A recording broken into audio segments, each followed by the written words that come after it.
Channel of Vadodara. Godhra લોકાર્પણ કાર્યક્રમમાં હર્ષ સંઘવી ઉપસ્થિત રહ્યા હતા। પોલીસ અધિકારીઓ અને કર્મચારીઓ નાગરિકો સાથે તેમની જરૂરી મદદ કરી સુમેળભર્યું વાતાવરણ રાખે, જ્યારે ચોર, કસાઈઓ અને ટપોરીઓમાં ડરનો માહોલ બનાવી રાખવા માટે તેઓ દ્વારા સૂચન કરવામાં આવ્યું હતું। રાજ્ય ગૃહમંત્રી હર્ષ સંઘવીએ ગોધરા ખાતે પોલીસ વિભાગના 7 પ્રકલ્પના લોકાર્પણ ટાણે પોતાના પ્રાસંગિક ઉદ્બોધનમાં જણાવ્યું હતું। વધુમાં તેઓએ ગોધરા ખાતે પોલીસ કર્મચારીઓ માટે બનાવવામાં આવેલ નવીન ભવનમાં સ્વચ્છતા જાળવી રાખવા માટે પોલીસ કર્મચારીઓના પરિવારની મહિલાઓને જવાબદારી આપી હતી। આ પ્રસંગે તેઓએ પંચમહાલ પોલીસ દ્વારા ગૌવંશ કતલ અને કતલના ઈરાદે કરવામાં આવતી હેરાફેરી અટકાવવાની કામગીરીને બિરદાવતા ઉક્ત કામગીરીને સતત કાર્યરત રાખવા જણાવ્યું હતું।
પંચમહાલ જિલ્લાના વિવિધ પ્રકલ્પોનું લોકાર્પણ કરવામાં આવ્યું છે।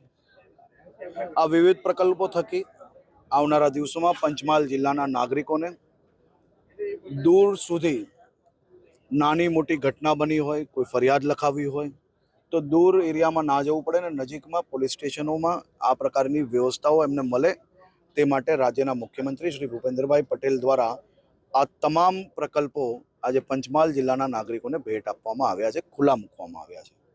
આજે ખાસ કરીને પંચમહાલ જિલ્લા પોલીસની આખી ટીમને હું ખૂબ ખૂબ અભિનંદન આપું છું।